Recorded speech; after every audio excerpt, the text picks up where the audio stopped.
Hey, Chuck with Admiral Adventures. Today we're going to talk about traveling to Iceland. Now, we combine it with a cruise. We spent a couple of days in Reykjavik before. That's in Iceland, like the main city in Iceland, Reykjavik.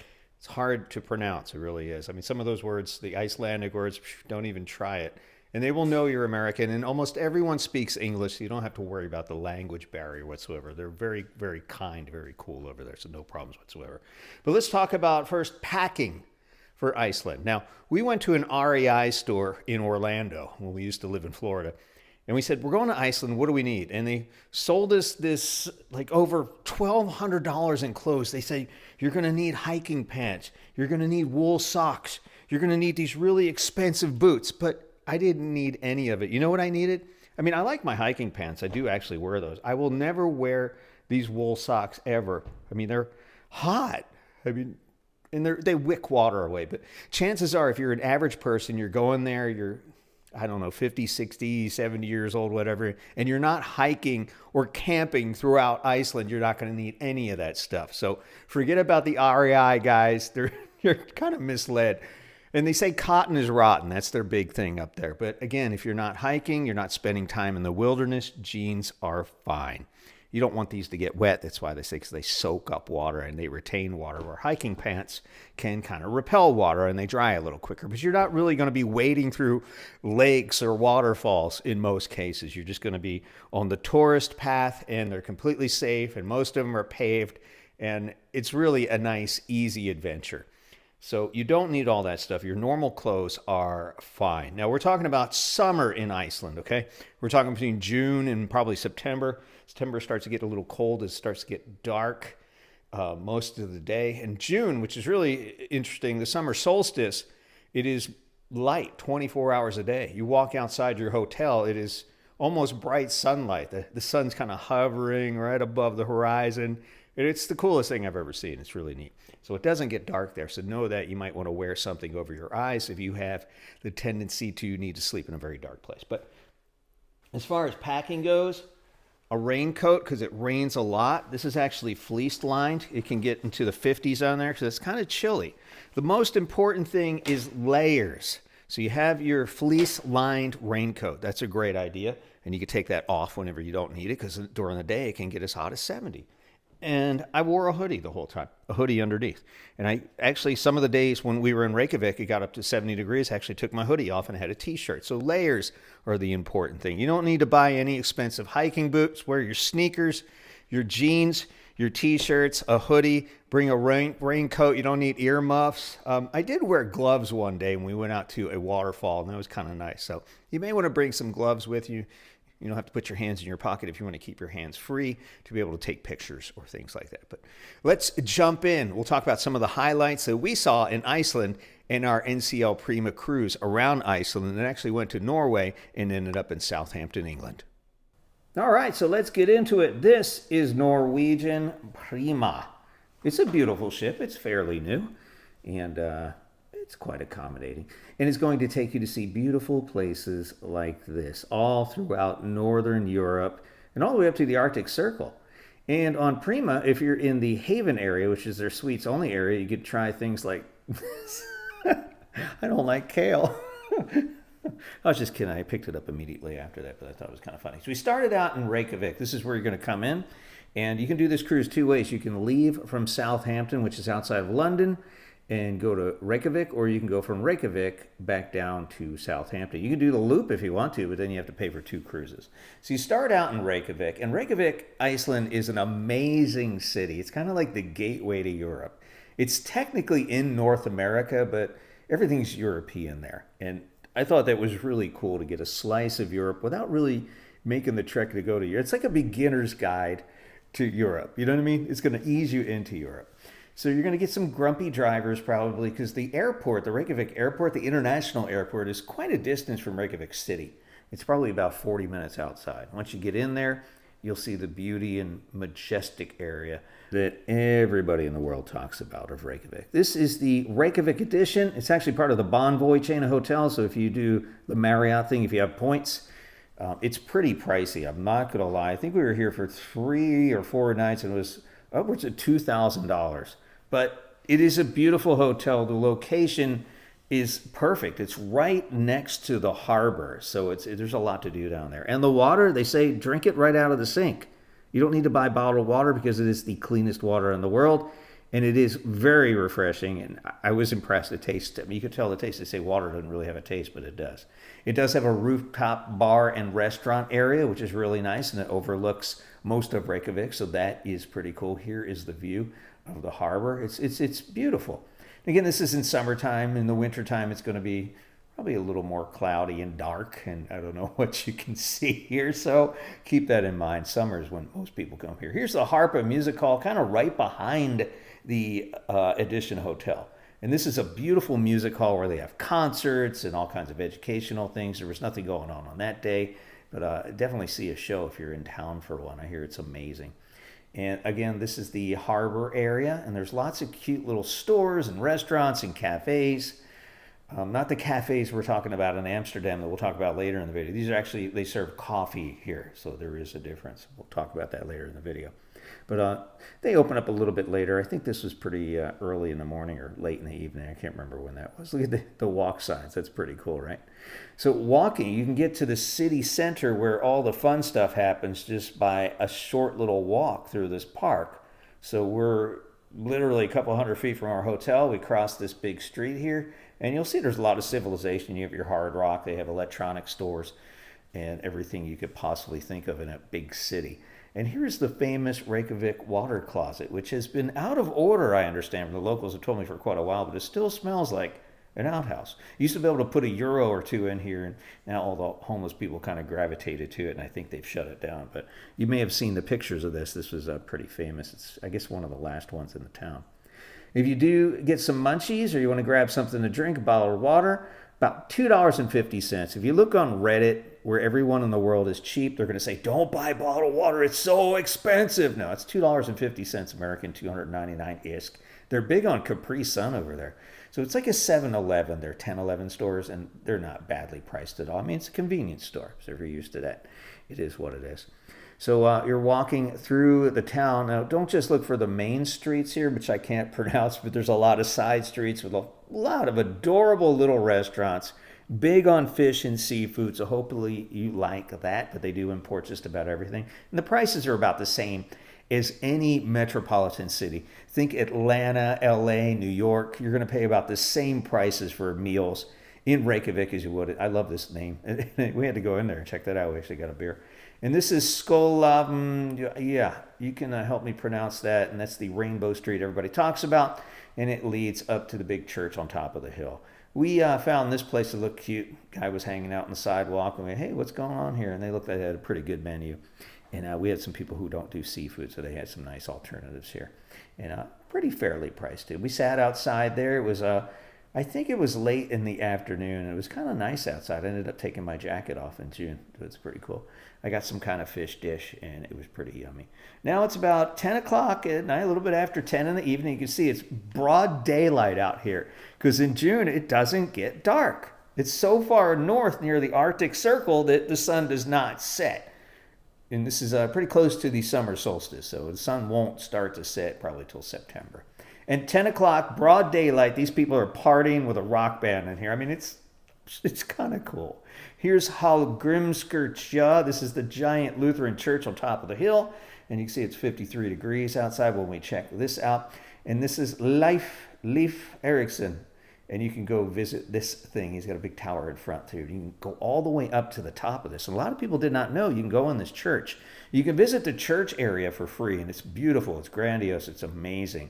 But if you want to go up to the tower, you have to pay a couple of bucks. And you can go up the elevator. Thankfully, there is an elevator. You don't have to do stairs. It's a little crazy. There's a lot of stairs.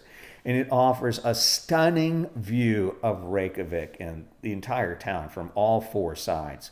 And you're actually in the clock tower. It's one of the coolest places we've ever gone to see a big city, and definitely worth the price, worth the effort. Get up there, take a look at it, spend an hour up there. It's amazing. And I have to warn you that they do have church bells, and they are fully functional. So once in a while on the hour, they're going to ring those things. And if you're up there, it is loud. Oh my goodness.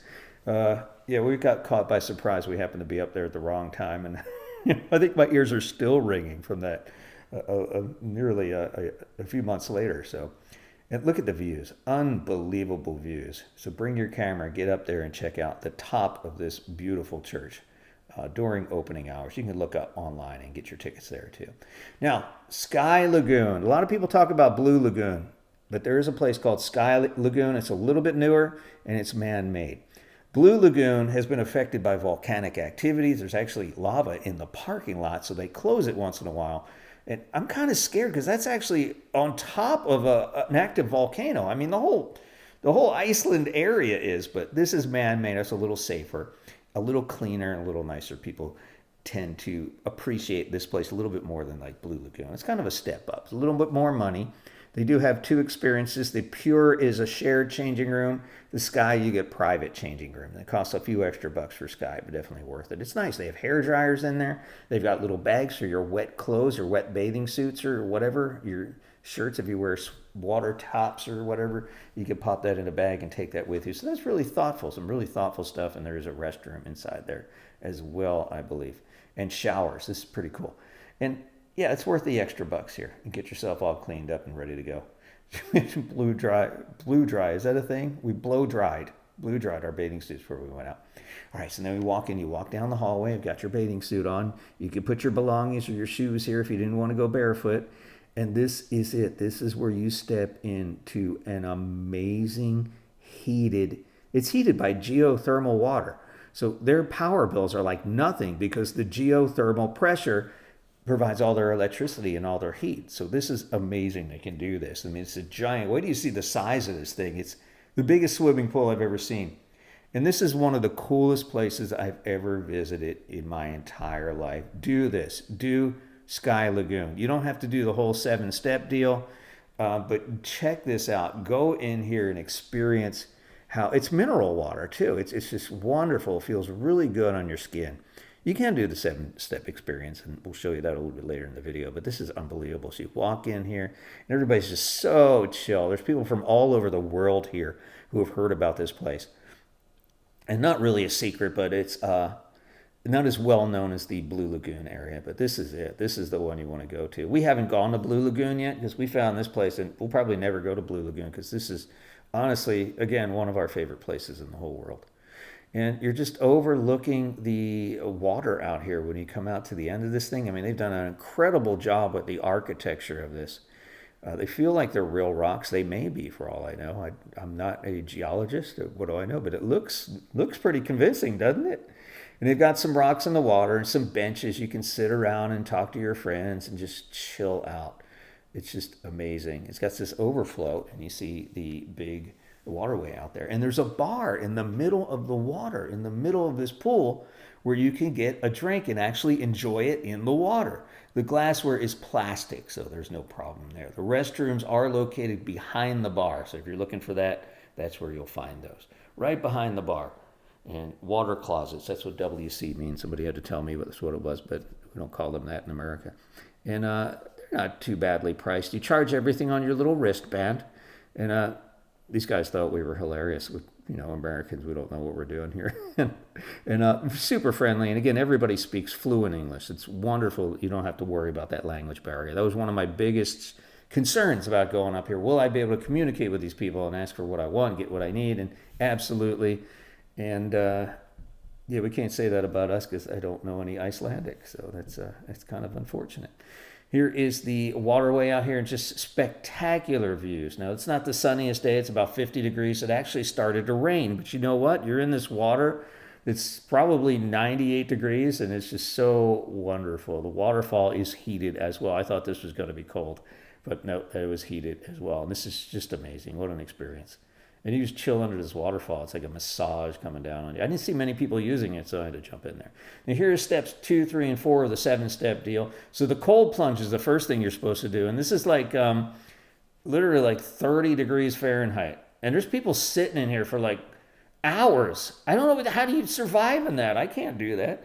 And we lived in Florida, so our blood's super thin. And then after you get out of the cold plunge, you drop off your little bracelet because you're going inside, and now you sit in the sauna and warm up, hopefully.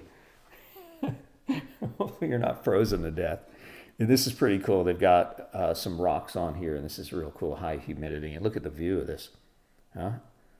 I could live in this place. Unbelievable views. It's incredible what they've done to this place. All right, so you're done that step, and you kind of mosey out of here. So once you leave the sauna, you're supposed to go into the cold mist. You're doing a hot, cold thing that a lot of people do to lose weight. So I guess it works.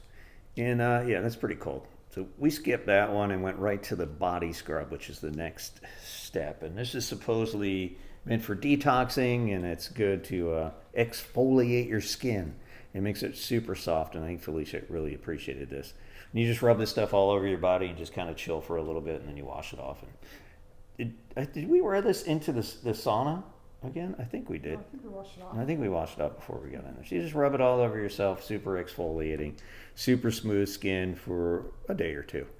And then there's a steam area. So now we're going to another hot thing, and I couldn't see anything in here, so I just had to cut the camera.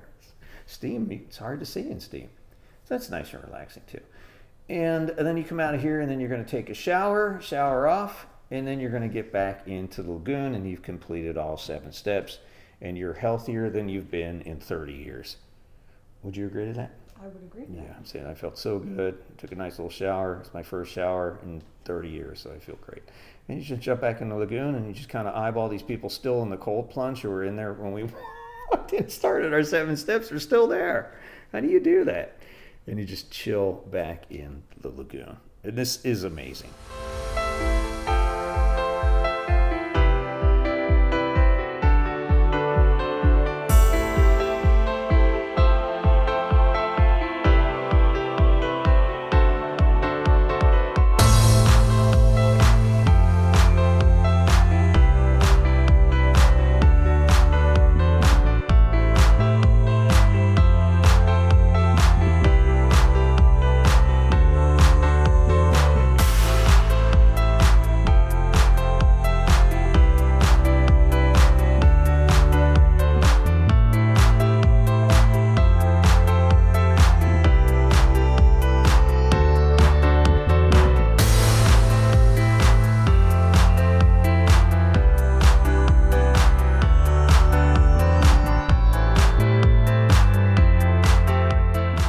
Driving from Smoky Bay here, and we will continue.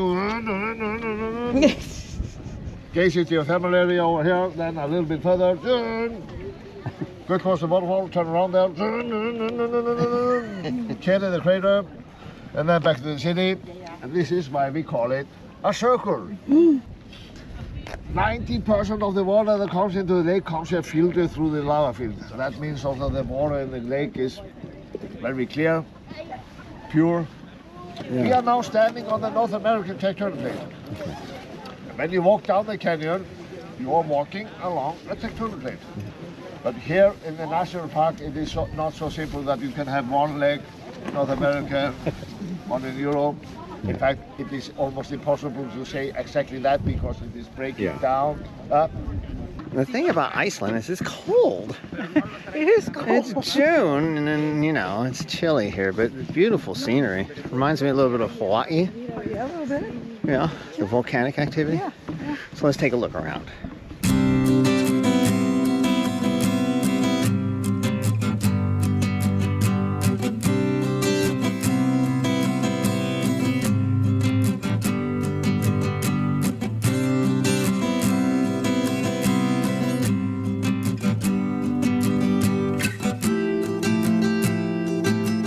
You see these piles here over here with the stone here on top. Actually, the locals, they're using the hot ground here as an oven. They're making rye bread over here.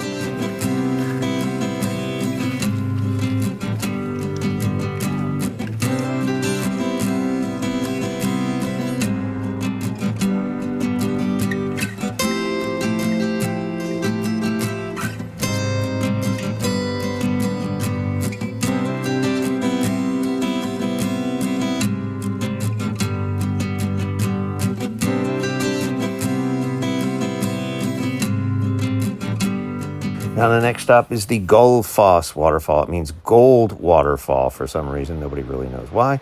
And we were disappointed. We wanted to go to Godafoss waterfall that you can walk behind, but this one you cannot really get that close. So you can see a couple different angles, but it's not as picturesque as some of the other waterfalls you may see in Iceland. But nonetheless, it's a majestic and powerful waterfall, and it's something you really should see at some point, but not the one you can walk behind, sadly.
All right, now time to take a look at the NCL Prima cruise ship. Now you can go two ways on this. Well, this is interesting. You come into a tent because it's kind of windy and cold up there, so it's nice you don't have to wait outside if you come at your designated time. Otherwise, you're out in the cold. And look at this gangway. It's like a mountain climb just to get on the ship. Anyway, it'll go from Reykjavik to Southampton, England, or Southampton to Reykjavik. You could do one way or you can do both ways and pay for two cruises. And it is probably not the best ship for Northern Europe. As you can see, there's a ton of outdoor seating here. So they repurpose this ship and they move it to the Caribbean in the fall, which makes, in the winter, it makes total sense, right? But they will try to sell you it's like a $300 deal where you go to the outdoor pool area. It's like an exclusive pool area called the Vibe Beach Club, I think. And people actually bought it and they were really upset. But they wouldn't give them a refund, I guess. So they went outside. They used the hot tub, even though it was 50 degrees and raining outside. So, man, that's some power. So we start on deck 6 is where you will arrive and walk into the ship. And you've got a little bar sitting here. They've got it set up here. I went out early in the morning for security at one of the port stops. You don't want to walk around when a lot of people are out there. Here's the casino, ton of slot machines. It is on the port side and the starboard side. We are on the port side right now.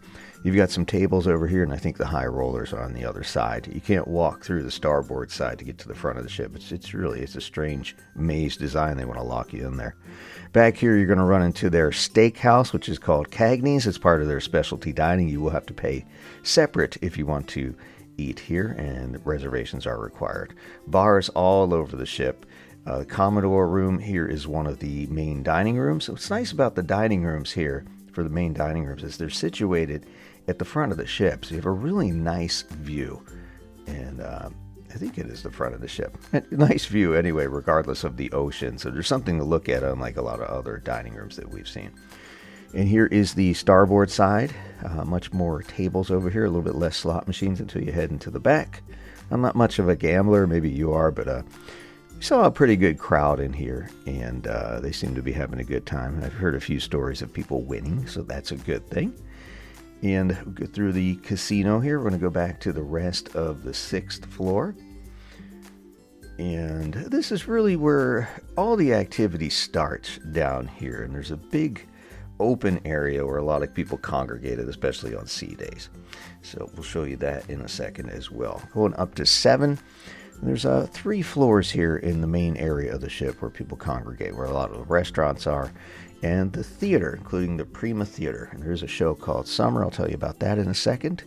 It's a nice theater. It's fairly modern. We've seen this design on several ships, including Virgin. It was the first place we've seen it, where the seats actually pull out and it opens up to make a big dance floor or whatever area. And they had a terrible, I mean, why was this guy carrying a ladder? I didn't understand that. And you have these kids that have no idea about disco doing disco show, and it was strange. There's a Donna Summer biopic. It's not much of a music show. It's more telling a story of her life, and it's long, and there's no intermission. So, yeah, you could skip that one. And a guy playing cards on the stage doing card tricks down there in front of a camera. So, yeah, it's typical cruise entertainment. It's nice to go down there, just chill out, have a drink, enjoy the show, and kick your feet up for an hour or so.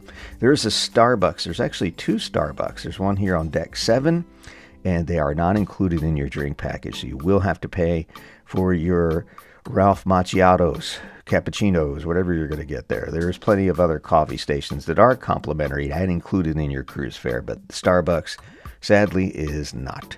And this is the main, like the atrium area where people were gathering. 3 stories here, lots of places to sit. People are playing games, hanging out with their friends, taking pictures. Customer service to the left over here. Now we're going to go back to the gateway, which is where you can buy all your jewelry and watches and all that fun stuff they try to sell you on cruise ships that you bring home and then you regret buying when you go, like, why did I buy this? Because you want some money in the casinos. This is a neat place here. This is the Sid Norman's Poorhouse. And this is pretty cool because on this ship, on Prima, when we went, they had a band called Rumors, which is a Fleetwood Mac tribute band, and they're very good.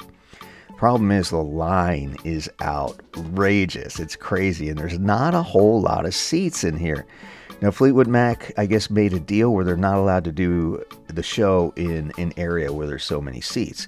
So they're limited to the amount of seats. So get in there if you can. Line up an hour, literally an hour before the show starts. You want to see it, and definitely see it if they're still on the ship. Here's the Improv. Now, most of the comedy shows that we saw were in the main theater, but there are some smaller little comedy shows. So if you like to get picked on, this is the place to do it. Go to the Improv, sit up front. I believe they did karaoke in there too. We didn't hit karaoke that night. Here's the Metropolitan dining room and the humidor. So if you're into cigars, you can sit in this closed off room. It's very well filtered. You don't have to bother anybody who doesn't like cigars. And you can sit uncomfortably close and make some new friends. This room is tight. Look at some of the tables here. You have the 2 chairs here. You could buy your cigars. But, yeah, there's not a whole lot of room. A couple big guys get in here. I don't know where you're going to put your legs. But it's nice that they do have a dedicated area where you're allowed to smoke as many cigars as you want to. It's got limited hours, so check on the cruise schedule for that. This is a little bar area, too, where they had live entertainment. Usually a guitar player sitting here where that little round table is. And that's kind of nice. So that's what's going on deck 7. Those are the Haven elevators, accessible only to the Haven people. We'll go to the back here and we'll find some additional dining areas. You will find the sushi restaurant back here. So that's kind of nice. Many new ships are having sushi, and a lot of people like that. I enjoy sushi once in a while too. That's called Nama, I think, and it's a cute little place. I didn't see a lot of people in here on this particular cruise. That doesn't mean it's not good. We didn't try it, unfortunately. Didn't have enough time. So many things going on during your average cruise. You miss some things, but if you're into that, try that out for sure. Nice looking restaurant. Looks super clean. And then there's a Japanese hibachi restaurant, which we're seeing appear on just about every ship now. These are run with electricity, and there's no fire. They don't do the volcano with the fire and things, because they can't do that on a cruise ship. These are electric tables, and it works just as well, and the food is just as good, and it's always a show. It's always very entertaining. So if you haven't done this too often, it's still kind of nouveau to you. Not many new tricks here, but they do the funny tricks with the eggs sliding there, and they'll throw some food at you if you want to do that, and you try to catch it in your mouth. All the typical Japanese hibachi table antics and things, if you will. These guys were pretty good. It's a lot of fun. Hudson's is another one of the main dining rooms, and again, you can see the spectacular views out here, especially in the summertime when it's light, and in the northern Atlantic where it's light until 10, 11 o'clock at night. In Iceland, it never got dark, so this looks like a toilet, doesn't it? It's kind of strange. I thought that was a strange decoration to have in a dining room. There's several of them in here. It's kind of strange. It just really bothered me. But this is where you eat dinner. And from the passengers who ate here, we were in the Haven, so we didn't eat here. But although we could have, and we should have, and we will next time, I understand that the food was very, very good and the service was impeccable here. So that's a great thing to hear. And another one of the toilet sculptures. I mean, you have to admit, it looks like a toilet. All right, so you walk around there, beautiful views of the ocean while you dine. So that's nice. Up on floor 8, these are the Haven elevators we came out of. And you can touch any of these screens out here and it will give you a map and you can find out where you are and where you need to go. So that's a handy little thing. I think you could book shows on there too, I'm not sure. So that is part of the local bar and grill, but we're going to Indulge Food Hall. And this is a very interesting concept. We like this a lot. It's essentially a food court. You have Indian food here. You have a barbecue. You have a salad place and some desserts and ice creams and all kinds of stuff. And the other Starbucks is located in here also. The hours are limited, but there's plenty of seating in here. We never had a problem finding a seat in here. I don't know why this isn't more popular than it was. This is all a dessert stand up here. They have cakes and ice creams when it's open. So that's nice. And this is a place called Noodles, and you can get Japanese noodles and Asian noodles cooked here the way that you want them. So that's interesting, cooked to order. And everything is ordered on one of these little kiosks that's on each one of the tables. It is included with your cruise fare. There's no additional charge. If you have a drink package, that carries over to this as well. This is all ice cream here. Again, limited hours. Check the schedule for that. Make sure you don't miss out on that. And then there's a bar on the end. There's an inside and an outside. And again, in Northern Europe, it's a little chilly to be sitting out there. And it gets windy and rainy. But we saw some hardened people out there doing it. Here's the second Starbucks here. Remember, it's not included with your drink package. You will have to pay extra for that.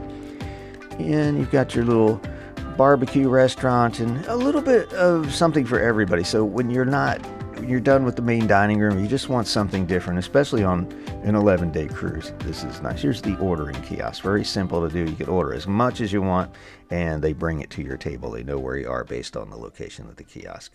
This is interesting because the Haven did not change their menu the entire cruise. 11 days of the same exact menu. So a lot of people ended up down here by the 5th or 6th day when they were tired of the offerings in the Haven or the other specialty restaurants. I wonder if they do that to try to push you to go in the specialty restaurants, which are very good, I hear, as well. This is a neat place to just kind of hang out and get lunch or dinner down here. Here's the little food trucks. This is cute, too. Now, you can't walk up to the food trucks. You have to order on your kiosk. This is just for show only. And then your waiters and the servers will pick it up for you and bring it to your table. Nonetheless, it's a neat idea, a very, very cool look. This was also, I think they had this on Viva as well. I'll have to check my records. They all get confusing after a while. All right, we're coming out of Indulge, and then we're going to go to the other bar here. This is called the local bar up here, and the local bar has 2 different sections. It's a little confusing. You can sit here at the tables. There is waiter and waitress service here. You can get drinks up here, and they do have an appetizer menu like wings and fries and I think burgers and things you can get out here at certain hours. And a very big bar with a lot of people hung out at. This has some neat chairs here, including some swinging chairs, so it's a neat place to kind of chill out, especially on sea days. We saw people just kind of park themselves here. They were here for hours. I don't know when they went to the restroom. It's really interesting. They never got up because they didn't want to give up their seats. You know how that goes. And then this is Ocean Boulevard to the right, and then the local actually spans into another part of the restaurant, which is a little further on the other side.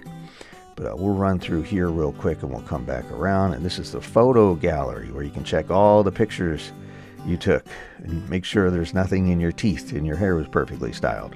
They do have personal private photo sessions as well. You can buy some camera accessories and again, all that stuff that you typically buy, sunglasses or forgot. Here's the big store. Very well appointed. A lot of cool stuff in there, including some meds that we'll show you that a lot of people forget, and toiletries that you may have forgot. And here's the second level of the, you get a lot of rooms back here. Second level of the theater. And this is interesting too. You got some really high seating up here. So that's nice. You do have these little railings in front of you, so not the optimal view unless you're 6'9". But yeah, you see these wood railings in front of you. It's hard to see down unless you're looking through there, and you have somebody's head in front of you. So these aren't the best seats in the house, sadly. But downstairs, there's not many poles. They've designed the theater very, very well. Really good sight lines. Back out into the main area. And again, more seating areas where people plant themselves and play games on sea days. So that's nice. And then you're going to come out here to the most terrifying thing on the ship, the Bridge of Death, is what I was calling it. And this is a glass bridge. And a lot of ships have this. We see this on MSC. A lot of MSC ships have this on the front and rear of the ship. And it's kind of a neat place to take some pictures and just pretend you're standing over the ocean. You kind of are standing over the ocean, and just pray this thing does not crack. We haven't seen one crack yet, but things happen. A little meteor. Well, I'm not going to be a negative Nancy. It probably never happened. They're engineered to be super strong to hold just about anybody of any weight, so that's great. Back inside here to the atrium area, you will see the Scarpetta restaurant. This is the Italian. It's called Anda Scarpetta, I think it's called. This is the Italian restaurant. This is a specialty restaurant. You have to pay extra for this. We did not visit this restaurant on this trip, but I understand it's very good Italian food. This is traditional Italian, so it's not an Olive Garden. So if you're looking for that kind of thing, the kids will not be happy. It's kind of a more traditional chicken and veal, those kinds of things. Back through here, let's go look at the other side. We'll go over to the starboard side of the ship. No, we're going to the port side, I believe. That's it, the port side. And this is the other part of the local bar. And you'll also see their Mexican restaurant called Los Lobos, the Wolves. Oh! This is pretty good too. You get your burritos, you get your fajitas on. And pretty good food here, and excellent margaritas as well. If you're not careful, those margaritas will sneak up on you, believe me. Cute place, plenty of seating in here. Reservations are required, and this does cost extra as well. Pretty affordable. I think you can go a la carte here. So Los Lobos, across from the local bar and grill. Now, the local bar and grill across from here, you can get breakfast in here. I believe this opened as early as 5 in the morning, but check me on that. And we have a lot of early risers in here. I think this was about 5 in the morning. There's somebody sitting down having breakfast, I think. So that is nice. If you're an early riser, you do have somewhere to go that's open.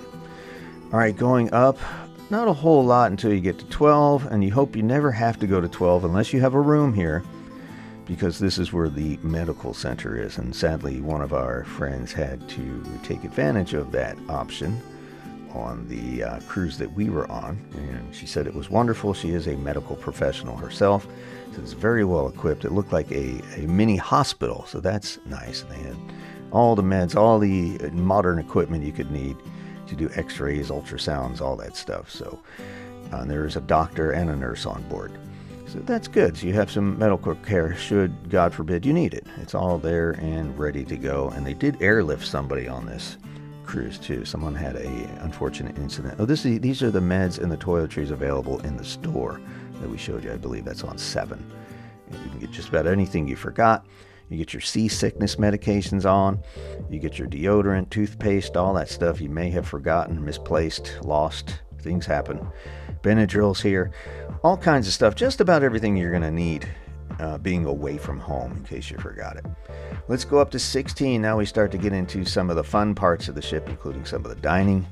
And this is where the Haven lives, and this is the suite area of the ship, and you do need a special card to get in there.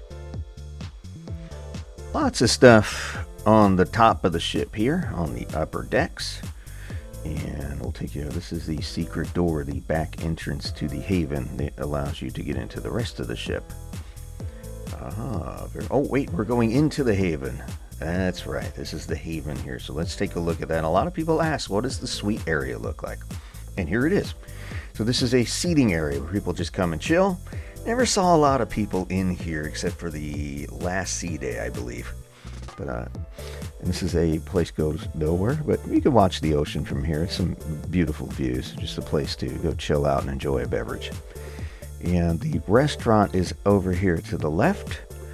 And again, the menu did not change. We were really shocked to see that the Haven menu did not change for lunch or dinner, or breakfast for that matter, for the entire cruise.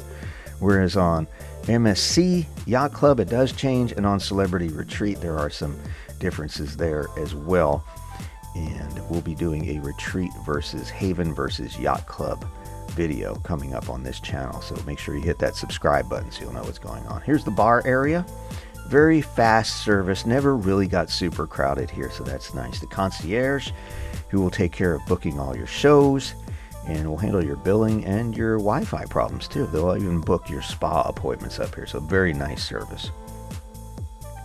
Haven also has an outdoor area, but again, in the northern Atlantic, doesn't make a lot of sense because it's usually raining and a little chilly. But some of the hardcore people were up here at this bar, including us, and take advantage of the little crowd situation and very, very fast service. We did have some people sitting out here on some of the days that it kind of was sunny and a little warmer, so some people got their sun on. We even saw some kids in the pool, as a matter of fact. And this is all the way in the aft of the ship, whereas Yacht Club and MSC is on the front of the ship. The Haven on this particular ship is in the rear. Lots of seating areas. Again, in North Atlantic, it's not really usable. Here's an outdoor dining area for the Haven, and that's nice. We ate out there a couple of times. And then back through the Haven Lounge, and then we'll go back to the rest of floor 16 and show you what else we found on 16.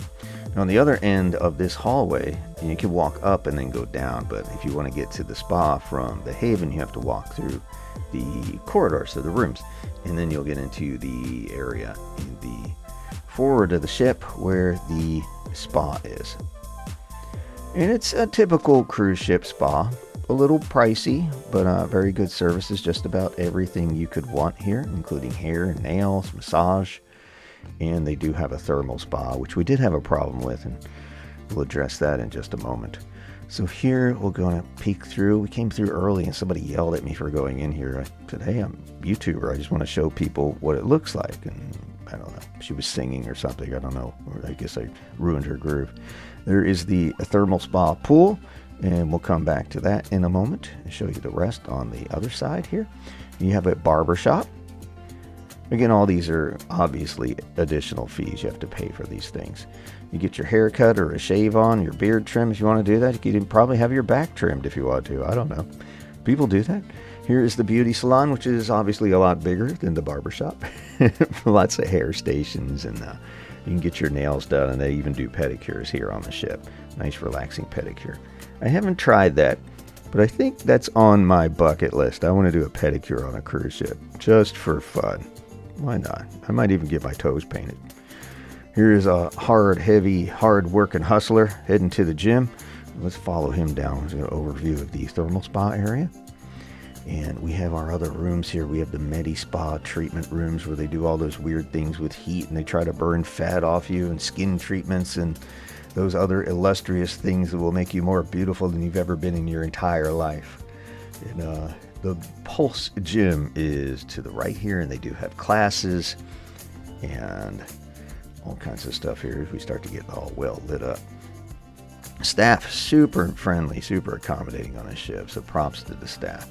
Now here is and you can see, this is the workout area. You've got a ton of treadmills and bikes and stuff. Now the problem with, and a beautiful vista, a beautiful view as well. The problem with this is it's right on top of another area, and these treadmills generate a ton of noise that you can hear directly underneath here. And this is a problem, and I'll tell you why in just a moment. But very well appointed. Never really saw a big crowd in here either. Plenty of machines so you can get your workout on any time of the day. Again, this was probably 5:30, 6 in the morning, and there's nobody out here. We've got some free weights in here, and a little bit of everything for everyone. Some universals, all kinds of fun stuff here. So you can get your workout on the cruise. It's completely included with your cruise fare, so no additional charge to use this area, which is great. But personally, I'm on vacation. I'm not going anywhere near this place. And you can weigh yourself and say, hey, I weigh more than I did when I got on the ship. And then this area leads back to the spa area. And let's take a walk downstairs in a second here. Oh, these are the spa rooms back here too, where the massage rooms. So let's go back down to the thermal spa area. There's a big thermal pool here, and it's nice and heated, and it's very relaxing. A lot of people will come down here and just chill in this pool. Lots of jets that are typically on during the day. 2 different pools. One had a different series of jets. I'm really not sure what the difference was in those 2 pools. Here's your locker rooms, your men's and women's locker rooms right next to each other. And to go through here, you can do, now this is a big thing on most cruise ships, modern cruise ships. You have the experiential spa, where you have aromatic steam room, where they put some kind of chemical smell in here. You have the charcoal sauna in addition to the wood sauna. Not sure what the difference is, maybe you know. And Finnish, I didn't find the beginning, I just found the Finnish sauna, get it?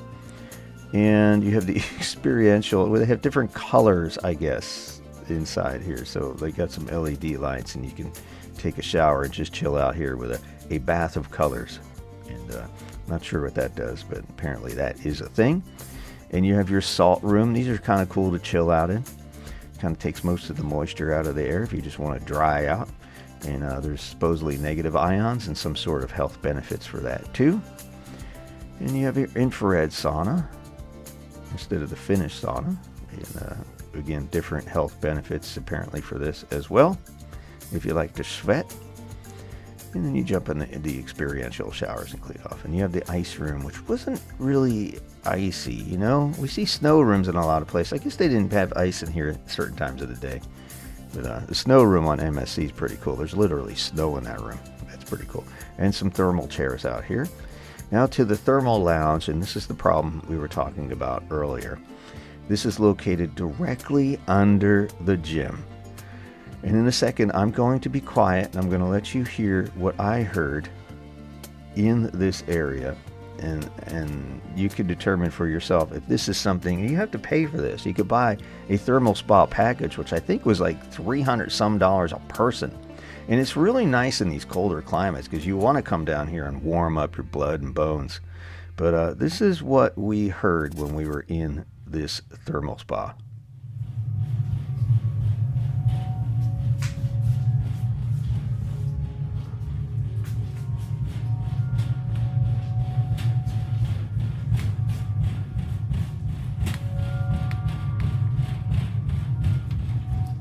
What's funny is the guy running on that treadmill will probably never run on a treadmill again. So, I don't know. It's a beautiful place to chill out. Hopefully there's nobody working out. We're thinking about going up there and unplugging all the treadmills. But you can't do that. But a beautiful little area. It's just a shame that this should be located on top of the gym and the gym should be underneath. But I don't know. What do I know? I don't design cruise ships. And back in here, you're going to find all the little treatment rooms. It's going to lead back to the dressing rooms. So that's that. Let's go to 17 and see some more fun up here. This is where we're going to find the food and the pool. The pool is essentially useless, although I did see people in the pool. It's usually kids because they're just nuts. And here is the model of the ship, which we saw earlier in the video. It's a beautiful model of the ship. Very, very big scale, and you can see every part. So if you ever get lost in the ship, you want to know where things are, it's a great place to kind of get your bearings. Now, this is a really neat area. Now, this is weird because this is on top of the gym. This is the forward of the ship. But this is a great place for some spectacular views of what's going on in the North Atlantic. Now, this place, on sea days especially, gets very crowded. It is very difficult to find a seat up here. So if you want to plant yourself up here for the day, you're going to have to do the pool chair trick. Just come up here and put some stuff on a chair and just sit there all day. Sadly, that's kind of what happens. Because this is an amazing place to hang out. And they do have a little breakfast and lunch buffet too, so there's some snacks up here. So there's really no reason to ever leave this area. But look at that view. Spectacular. More ships should do this. And this is in the suite area. This is available to anyone.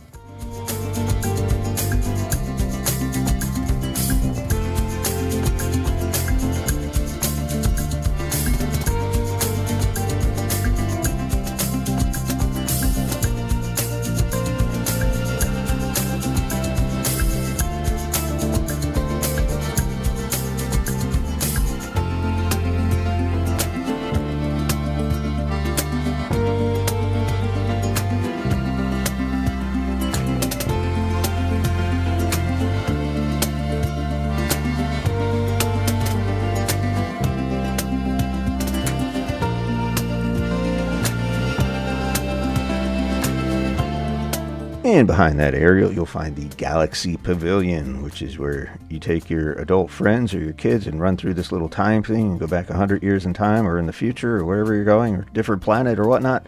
And you'll find a bunch of really cool things, including an escape room. And you have some VR stuff in here, which will make you nauseous. And yeah, it's an interesting place. There's a big giant air hockey table in here. And there's your VR ride that a lot of people got on, and a friend of mine got a little nauseous playing that. So lots of stuff to do with the kids up here, especially on a rainy, cold day. You come up here. This place had a pretty good crowd in it too, and people laughing and having a lot of fun up here. You know, lots of stuff to do up here.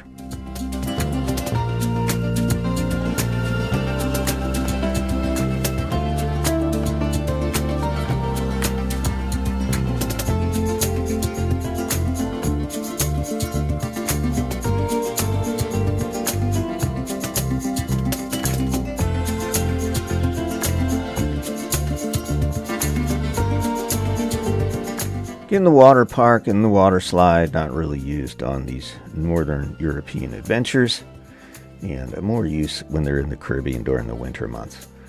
And there's the pool, kind of sadly useless. I'd probably cover it. I don't know.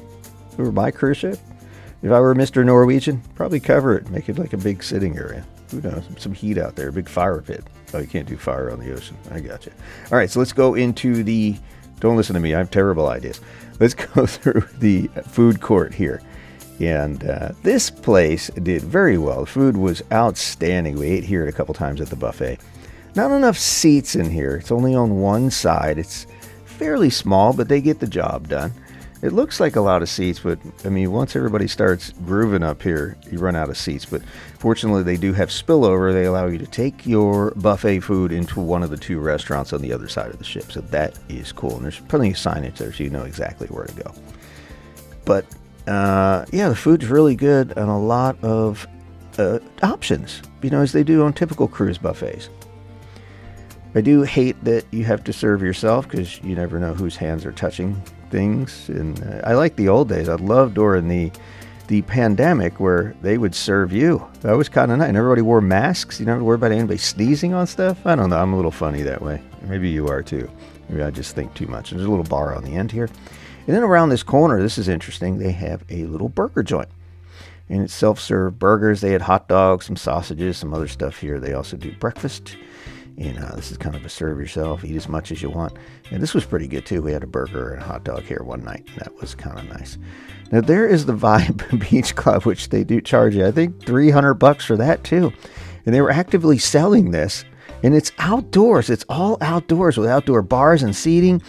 And this is a terrible thing to sell on North. There's no one out there. Again, there was one couple out there, and they bought the package because they wanted to be special, I guess. There is a hot tub on the side there, and they were out there sitting, and everybody was kind of watching them like, what are you guys doing? Because they bought the pass to Vibe Beach Club. So, yeah, don't do that on the North Atlantic. Probably not a great idea. Use that money and win something in a casino or buy a watch. I don't know. Seems like a better way to invest your money. Coming back out of the back here, and the buffets to the left, and we have two restaurants. One's Palomar, which is a specialty restaurant, and you can get your fish on there. And then they have something called Food Republic to the right, which is kind of an eclectic Asian fusion kind of thing to the right there. Palomar, we didn't eat there. Felicia's not a big fish person, so. But a lot of people enjoyed Palomar. We had friends that dined there, said it was very good. And on the other side, again, these areas are open when there is overflow from the buffet area, when there's not enough seating, so let you come and bring your food over here. So that's nice. And you can order at your table here as well. So some kind of really cool Asian infused meals over here as well. So always plenty of places to eat for any sort of palate. Whatever you're into, you're going to find here on these cruise ships. Especially Norwegian's done a great job with food. The only issue was the not changing the menu in the Haven. And a lot of people had a similar comment about that. But it is a very well-appointed menu in the Haven.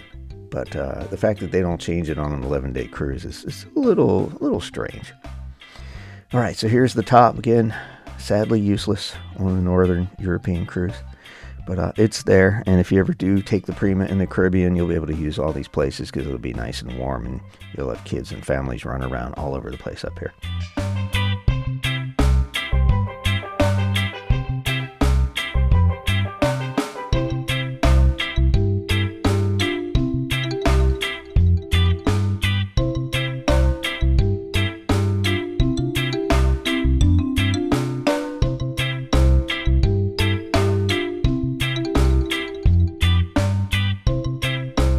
Sadly, all great things must come to an end, and this cruise terminated in Southampton, England, and we were able to get a Uber to London.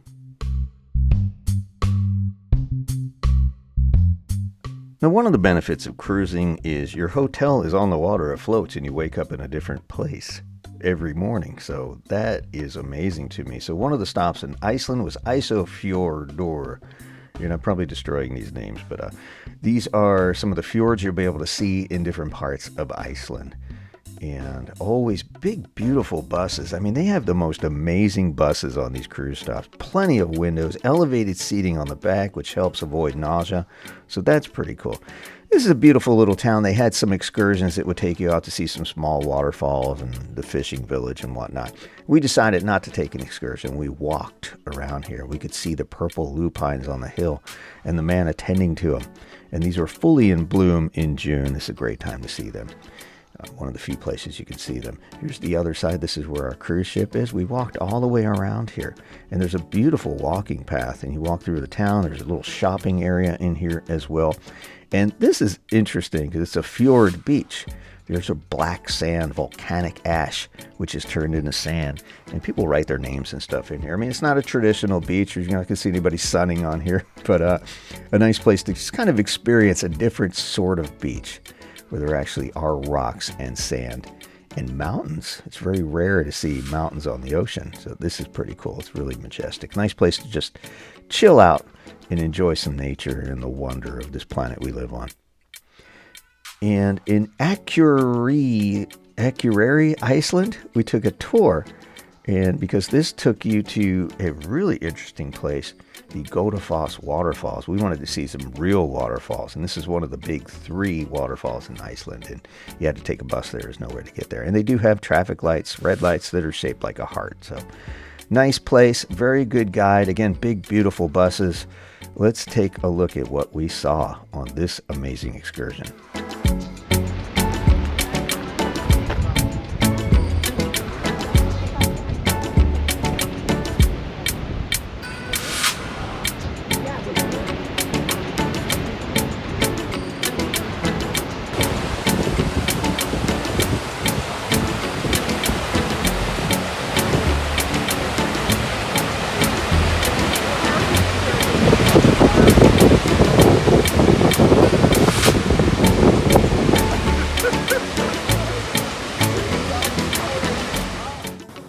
So on Prima from Iceland to Southampton, Alesund, Norway was our first, I guess, real stop in continental Europe. So it was kind of exciting for us because we had never set foot in continental Europe, Asia before. So pull into the port, and it's pretty enough. It's kind of an artistic Art Nouveau town, they call it. And it's got those kind of, the Scandinavian, Netherlands type buildings. It's really cute. So you get off the ship, and it was cold and kind of rainy that day, and there's trolls everywhere. This is one of their big things. It is kind of a tourist-oriented city, lots of souvenirs here, lots of bakeries and some cute little restaurants and cafe stuff, with a mixture of locals and tourists here. And there's really people named Magnus there. And if you look carefully in some of the stores, there's even a little mall you could pick up some bacon gull. Ew. Oh, and the top of the Coke bottles, they have little positive messages. But one of the most interesting things was the Burger King that we found in Alesund, where you can actually buy a sandwich that will be still a woman. So we took a little tour with this young lady. And Alesund, it means the eel channel. All, the first 2 letters, it means eel, the fish that looks like a snake, that one, and Zund means channel. So Alesund, it literally means the eel channel. And the Brezundet channel, probably it was that one with a lot of eels. Okay, now we are in Valderøy, now we are in Valderoy. There is another island where there is the airport. It's called Vigra, but today we don't go to Vigra. I know what you're thinking, it's not what you're thinking, it's called Vigra, okay? And now we go left to Kiske. Kiske, now you can choose, or I sing a song for you, or I tell you the story of Rollo. What do you want? Rollo? No, I do, by the way, what I want, so now I sing a song. If you're happy and in Norway, clap your hands. Yeah, happy people! No, just kidding. Norway is the 4th happiest country in the world. The first one is the first country is Finland. Then there is Denmark, then Sweden, and then Norway. So yes, you did it right. If you clap your hands in Norway and you're happy, you are in the right country. But Rollo, he wanted to be the strongest and the most powerful Viking in this area. So he started a war. Also invaded also these farms and these inside parts, inside areas, inside villages of Norway. And all the other families, they will meet under one army, and they say to Rollo, if you keep on doing this, if you keep on fighting against the pacifists, we are gonna fight all of us against you. So Rollo took all his warriors, all his ships, and he said, okay, this is too much, and I go to Paris. And he went to Paris. He moved from Norway because all the other kingdoms of Norway were against Rollo, and he started to sail in direction in the Sena, in the river that goes that across Paris. So this was an official excursion. So first thing you stop at is this ancient church in Giski, little graveyard here from tombstones for back in the, I think it's like the 1700s. And supposedly it was made by somebody with marble, and they didn't realize it wasn't good to build with marble, and there's a whole story about there. The woman inside the church will tell you, and you get a little bit of history about that. I don't know. If you like old churches, it's kind of cool. It looked like they were having a mass, but she was actually telling you about the history of the church, and they still do hold mass. It still is an active church. I'm not sure what denomination it was. But the next stop, we're going to visit this lighthouse.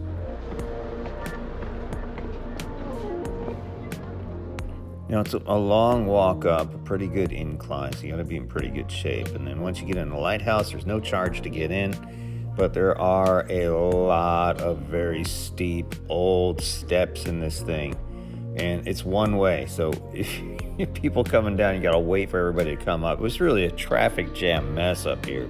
So fortunately, it wasn't any more crowded than it was. Felicia holding on for her life here, and I think maybe 6 flights of steps. And then the last one was this round spiral metal thing to get up to the top level where you really got the beautiful view. And that was a train wreck, but everybody managed to get up there and make sure you duck. But it's a beautiful view and probably worth the climb if you have the wherewithal to do it.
I'm not going to lie. I was not looking forward to cruising to Norway. I'm like, Norway? That's like Delaware. Who wants to go there?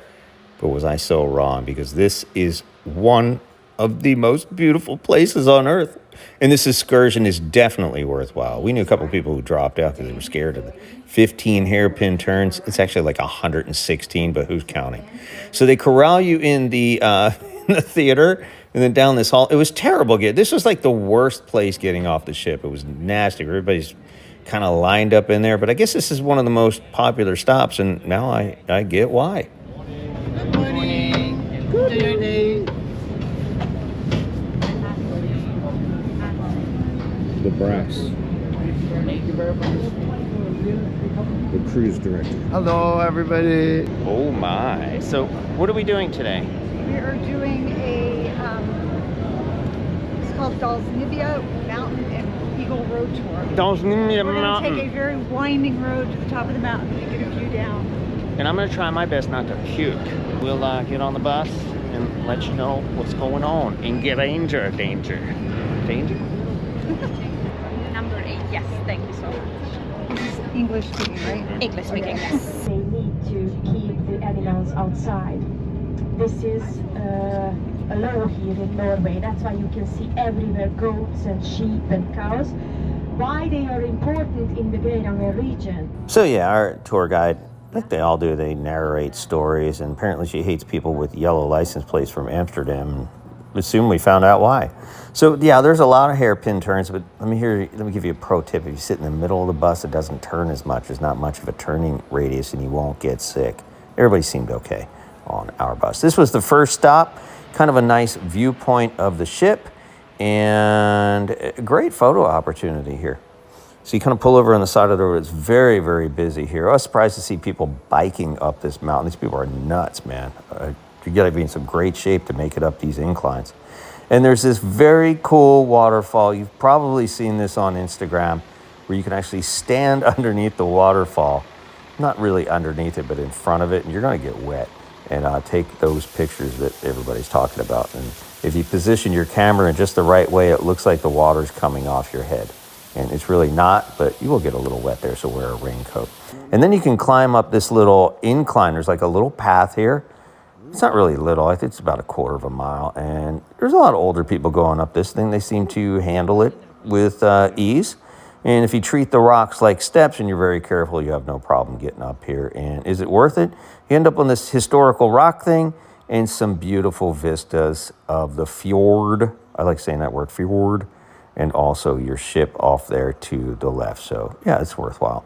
And this is probably one of the only times we really used our hiking shoes. Not really a hike, but. And then back on the bus for another 1,000 hairpin turns. One of the most challenging band. Brattbacksvingen. Svingen means band. Yeah. But you see, are nice. So fortunately, these drivers know exactly what they're doing. They handle these hairpin turns easily. And you're going to see a lot of really cool things on the way up, like random waterfalls. Look at this thing. This thing's gorgeous. There was a lookout there, but we didn't stop there. There's more to see. This is where all those people take the rocky pictures, where you're like on the edge of a mountain, but you're not really, but you kind of are. It's a little confusing. Hold on, my pants are falling down. Look over there.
1,000 feet. Snowing stuff here. Oh my God. It's really foggy. It's cold. It's cold. Raining. It's raining. Oh.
Today we are in Bergen, Norway. Is that where the Bergenmeister lives? The Meister Burger! We will find out. Come with us on a journey to Bergen. So this is Bergen, supposed to be the walking city. However, once you see some of the inclines, you won't be so inclined to walk, if you know what I'm talking about here. It's a really cute city. Now there's an older part that's more touristy, and then there's a newer part which is kind of cosmopolitan, probably the biggest city in Norway that we stopped in here during this cruise. But we didn't take an excursion because we understood there was this Flegelmeiser, whatever this thing's called. I'll put it in the description. I don't know how to say it. No one knew how to say it. I don't think they know how to say it. So we just made it up and we found it. It'd go way up these hills, and it's this thing up in the mountain. But on the way there, you walk through the fish market, and this is fabulous. This is one of the coolest fish markets I've ever seen. It's actually clean. I'm not a big proponent for street food because it's scary in most cities, but here it looked really well governed and clean, where you can actually pick your fresh seafood. I mean, this is fresh right out of the ocean out here. This is where they catch all of it. And you would have you pick which one you want. There's Millie on the left there. I couldn't believe he was there. I was going to ask for his autograph. Maybe it's this kid. But you pick your crab legs, giant, king crabs here, lobster, just about anything. You could even get whale steak, which was really weird, and some other things that I'd rather not think of. But everything looked really good. It looked fresh, and our friends actually went there and they had them cook some stuff for them and said it was amazing. And I wish we had, but Felicia's not really a seafood person, so we went on to the next thing, which I will show you in a second. I mean, this stuff's super fresh. Look how neat it is. It looks clean. It looks good enough to eat here. It was amazing. It was really impressive. And you can try the moose burger, the reindeer sausage, or the whale burger if you want to. And look at the size. There, put my hand up. I've never seen a crab this big in my life. Of course, I wanted to go play it safe. Well, because of Felicia, and we went to McDonald's. We wanted to see what a McDonald's in Norway was like. And we found the sweet potato fries. These were really tasty. Very, very impressive. I was very impressed with that. And then there's El Maco. It's chicken. All right, bye. Oh, there's chips on it. Oh, it smells like salsa. Oh, good. Wish they had those in the States. This is really cool. They have these flip top caps on their bottles so you don't lose the top and it causes less pollution. Pretty cool, right? All right, so we had to find the funicular, the Frankenstein funicular or something. It doesn't move this fast. It's like an uphill roller coaster. It's actually a cable car that goes up the side of the mountain. And there was, apparently everybody else knew about this too. There was a huge line to get in there, so a little bit of a wait. So plan for that. I guess it was about $30 a person, whatever that came out to in the exchange rate. I don't know, we just had to do it. And it's a ride up the hill. You go through this terrifying tunnel, and hopefully the cable does not snap and let you go down, because that would be like a roller coaster, except it's uncontrolled. But look at the view up here. Unbelievable view from the top of Bergen, where you can see your cruise ship, the entire port, really basically the entire city from here. These neat signs tell you how far in the middle of nowhere you are in the middle of Norway, so that's pretty cool. And then you stumble upon these mountain goats, but you can play with them. Yeah, there's people climbing down this mountain to pet them, and they're very friendly. They're like so happy. I guess they were brought up with people, so they're used to it. And then you got people like this jerk and his mom who endorsed that. But they're always smiling, take some nice pictures with it. But it's definitely worth the view up here on top of the funicular cable car. I'm just going to call it a cable car. And then you take the terrifying ride back down, and you can navigate those hills, except you're going downwards now, either down to the port area, or you can kind of circulate through the city where there's a lot of interesting restaurants and some shops for souvenirs and stuff. This is down by the seaport on the other side of the cruise terminal. And these buildings are kind of slanted. It's almost frightening that they look like they're about to fall down, but I think they built them that way on purpose. Anyway, there's a story. They'll tell you about that if you take a tour. And then you go a little bit further, you're into the city of Bergen, which is kind of built up and not slanted. And that's a good thing. There's some really neat architectures and things to see here. Yeah, some restaurants and lots of fun. But very, very cool place to visit. Definitely see Bergen. Welcome to Amsterdam. Now, we were super excited to visit Amsterdam as one of the highlights of our trip until we actually got there. And we'll fill you in on why and what happened and what's going on here. Hey, look, offshore windmills. Actually, these are onshore, illegal in the state of Florida. If you get up early enough, you'll see the locks because they built most of this city under sea level, which was a genius thing not to do, so don't do that. But they have to put your cruise ship through locks, and cruise ships may actually be illegal in Amsterdam soon, and more on that later. Don't forget your lederhosen, not necessary, but always fun. Now, I thought we had to take a taxi from the terminal because the signage in Amsterdam pretty much sucks, especially in English. There's nobody telling you where to go, but you can actually walk from the cruise terminal up to the train station, and through the train station it'll bring you into the center of Amsterdam where all the historical and shopping and restaurants are. Oh, don't miss the Dunkin' Donuts in Amsterdam. It's actually most of Europe. They had the most colorful displays and the most delicious donuts that we've ever had at a Dunkin' Donuts. There's no high fructose corn syrup up there. This is what everybody thinks of when you see pictures, when you talk about Amsterdam. But this is what it really looks like. The waters and canals are really, really murky. There's bicycles tied up everywhere. People throw bicycles in the canal. There's trash all over the sidewalk. I mean, this is the red light district. So in all fairness, this is kind of the seedier part of the city. But this is where all the tourists go. And yeah, it wasn't very tourist friendly. To be honest, they're trying to get rid of tourists. We talked to some locals. They're saying that the foreign influence is too heavy there, and they want to bring their city back to themselves. They want to own their city again. So they're trying to move the red light district out to a suburb somewhere, and having some luck doing that. We were there during the day, so there wasn't much going on. This is kind of what was left over from the night before, and I don't know if they hadn't had a chance to clean it up yet, but people tell me it's usually pretty dirty in this part of the city. And of course, you're not allowed to urinate in the canals.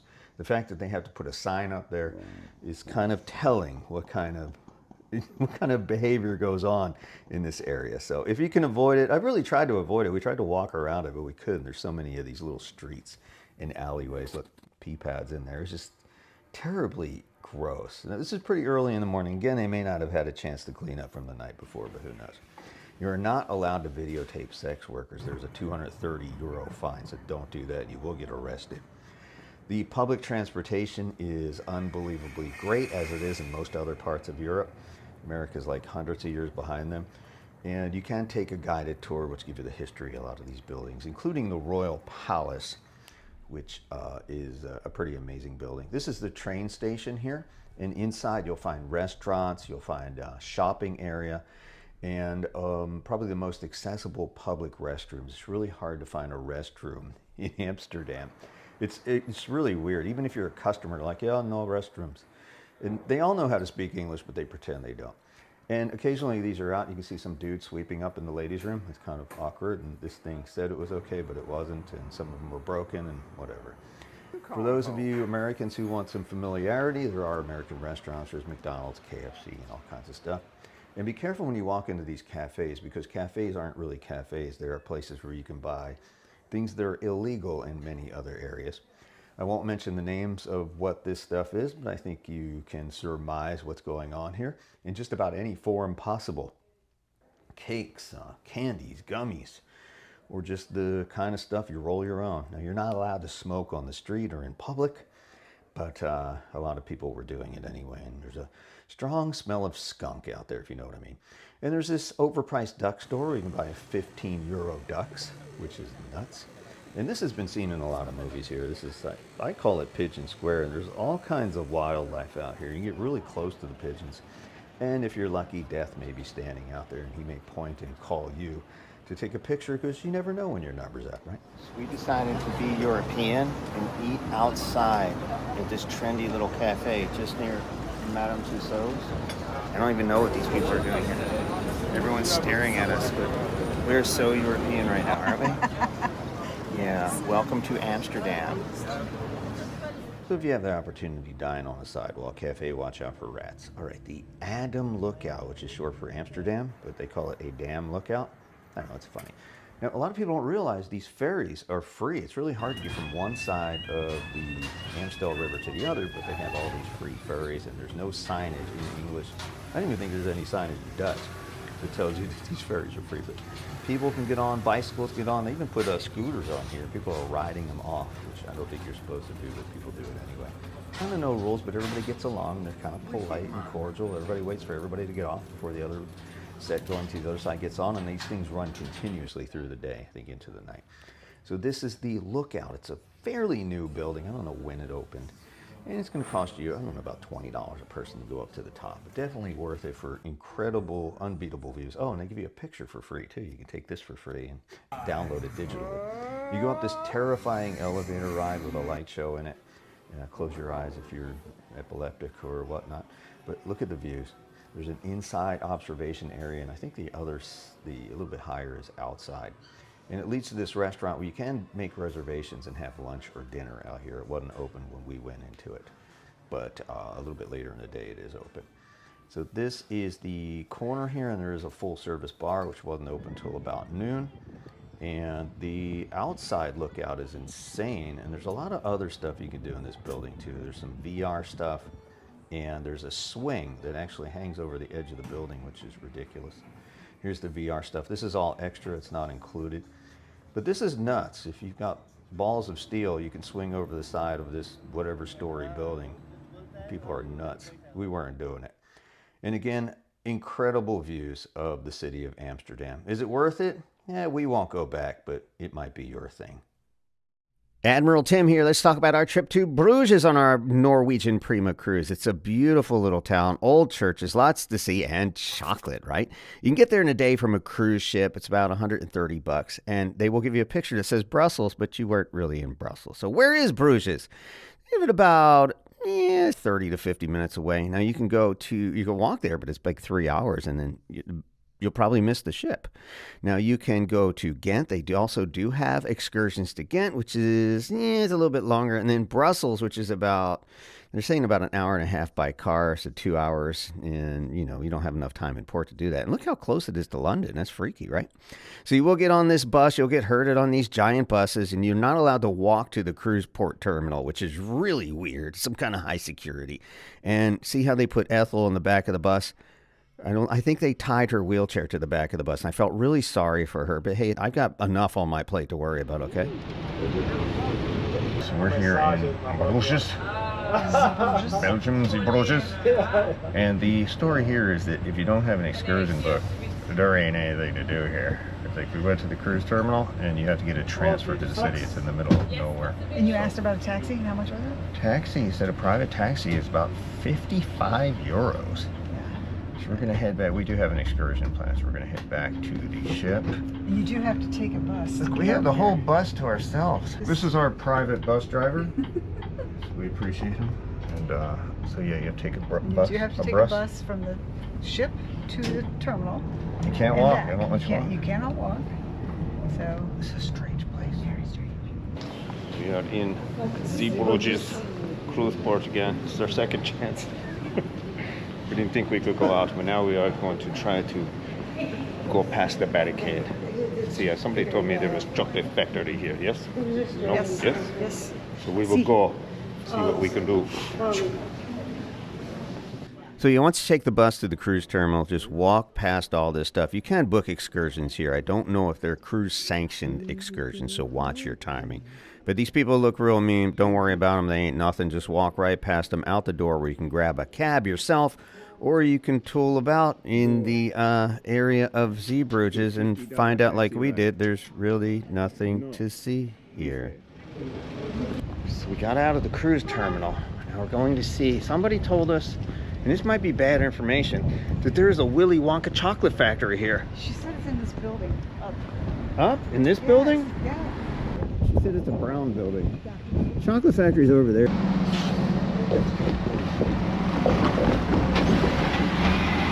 Bike lanes here too. So we walked down the sidewalk, which is more bike lanes, and found this area where the chocolate factory wasn't open. I don't think it opened until 11, which is weird because the cruise ship got in much earlier. There's a bunch of little stores here and a cafe, but no one was open, and it looks like a lot of these places were shuttered. So I wasn't sure if these places were even still open. It looked like there was some kind of, it looked like an adult playground, but it was shuttered and the signage was very poor, and there wasn't a lot in English here, or whatever language they speak. They speak 3 languages over there. So you can walk down to the waterfront, and here is a restaurant. There's one here on the right, and then a nice little over-water restaurant on the left, but nothing, again, when nothing was open. Maybe a little bit later in the afternoon and open. There's a little waterfront here. It's pretty to look at, but not a lot to see. So, yeah, Zeebrugges is kind of a dud. You probably want to stay on the ship if you don't have an excursion booked. At 10:30, but we are already started at 10 past 2, so that's fantastic. Now, our tour guide didn't seem to have a command of either time or English. I'm hoping it was English, because if Bro can't tell time at his age, he's in trouble. So yeah, everybody was really confused. And also, we got really confused at a point later when he was talking about our meeting spot. We had no idea where to go, and eventually we figured it out. But you're going to pass a whole lot of nothing. I can admit, the windmills are really cool, and some interesting scenery to look at. Now you get into the city of Bruges, which is not really touristy. This is where the residents live. And then you'll go down this tunnel, emerge from the other side of the tunnel, and you'll end up at this giant park outside of the tourist area. We've just got off the bus in Bruges, and we are looking around at things, and all I see is this. So we are about to begin our guided tour. They give us little headphones and little ding-dings. Little ding-dings, we will listen. Let's go see Bruges.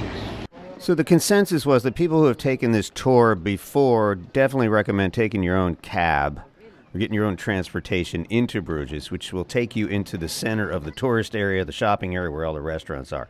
Otherwise, you have to park at this obscure park.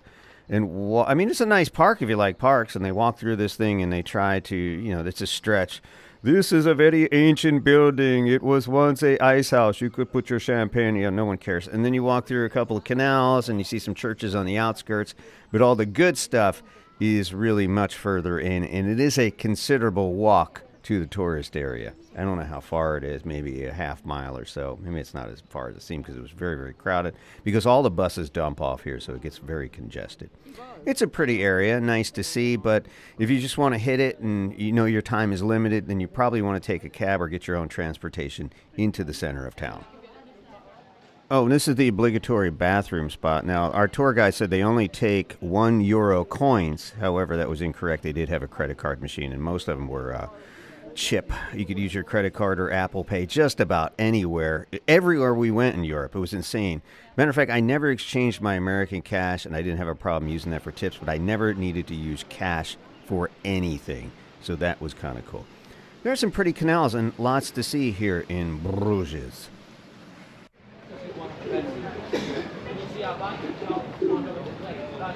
Most of them are made in a industrial way machine, but inside are the ones. Now, another thing you need to worry about is the horses apparently have right of way, or that's at least what they paid the tour guides to say. But I did see them stop. They're saying, if you don't get out of the way, you'll get run over. That's not true at all. So I saw somebody stand in front and they did stop. That's good news. But the bicyclists are a little less forgiving, and there have been several bicycle versus pedestrian accidents on these streets. The bicyclists are nuts, and the scooters are even worse. So keep your eyes out for that. They are very aggressive, and apparently they hate tourists. I'm not sure what their deal is, but lots to see. Lots of very old buildings. Some of the oldest buildings we saw in Europe.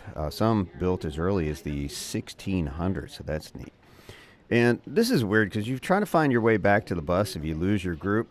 This guy takes you through this obscure alley. There was other ways to get there, but he took you through this alley, which ended up on one of the main strips out here, where you start to see the chocolate shops and the tourist stands and the restaurants and stuff.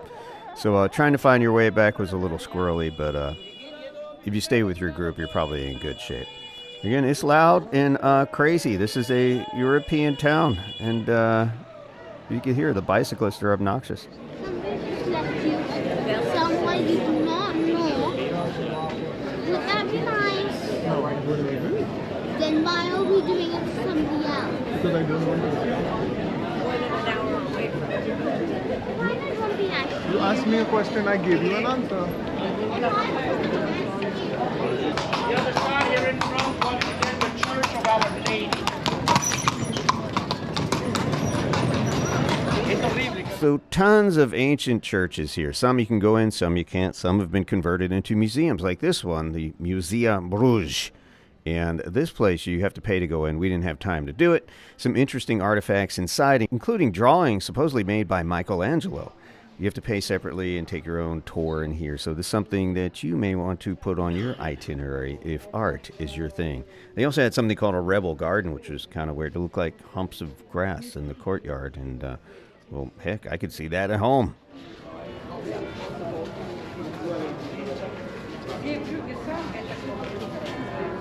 Then there's this big old church in the middle of the town next to the endless canals and little restaurants that actually plays top 10 music.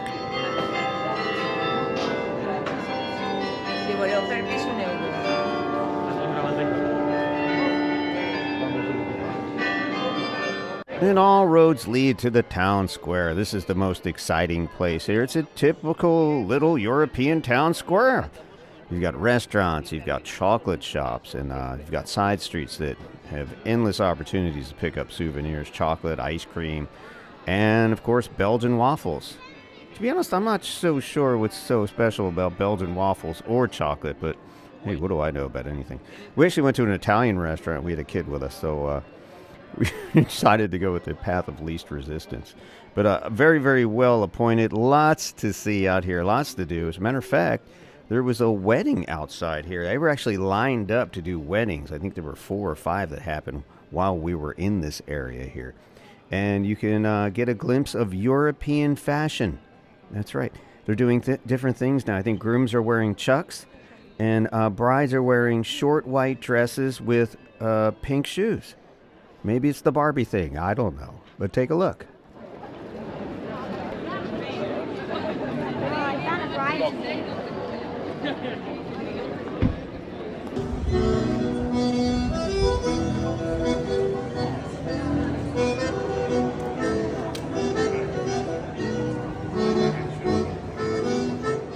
All right, so Belgian chocolate. Is it all it's cracked up to be? We went to several chocolate shops. This one was pretty pricey. Again, the prices are in euros and they sell things in the metric system, so it's not per pound.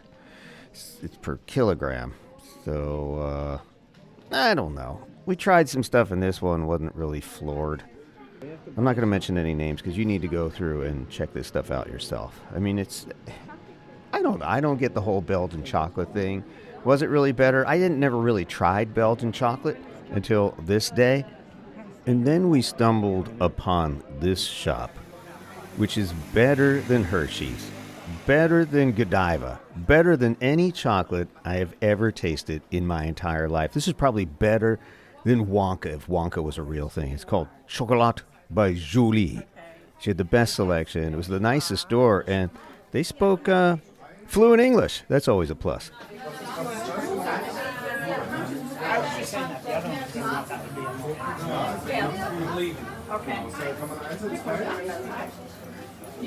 So we went a little nuts and stocked up and bought about 50 euros worth of chocolate. It was crazy, but it was really, really good. And there's no, I mean, it's endless. I don't know which one to send you to, but I love Julie's chocolate shop, or Chocolat de Julie. Plenty of Italian restaurants. They had just about every type of restaurant you could imagine here. The one thing I didn't try was a waffle, although friends of ours got some and they said they were outstanding, but you know, to Joe, everything's outstanding. He's such a positive person, and I really envy that. I wish I had that kind of outlook on life, right? So, yeah, lots of stuff to see, lots to do down here. Again, this is the center, the touristy area of Bruges, not the outskirts where the buses drop you off. And again, it's going to take a little walk to get you in here. Remember, when you walk somewhere, you got to walk back. A couple weird museums here, including the Museum of Torture, which is very interesting, and I did not go in there because I live it. I mean, you try being married to Felicia. The canal trip was part of our tour. However, we missed it. We did have a medical situation in our group, unfortunately, so we had to skip that, but it looked like a lot of fun, and you can book them there. I'm not sure where they go or what they show you, but definitely available, and a lot of people took them and were very happy with this trip. There's little markets on the street, too, and little pop-up shops you'll run into. I think there were some food trucks or, I don't know, maybe hot dog stands if you're into that kind of thing. But definitely worth seeing. Don't stay at Bruges. Get yourself into Bruges, check out some of the sites there, and enjoy a little bit of medieval Europe. Now, if you made it all the way to the end of this hour-and-a-half journey, hit that subscribe button and leave a comment if you have anything you'd like to see us do or any comments on some observations you've made if you've been to Northern Europe. We'd love to see that because we're definitely going to do it again. Thanks for watching, and we'll see you all soon.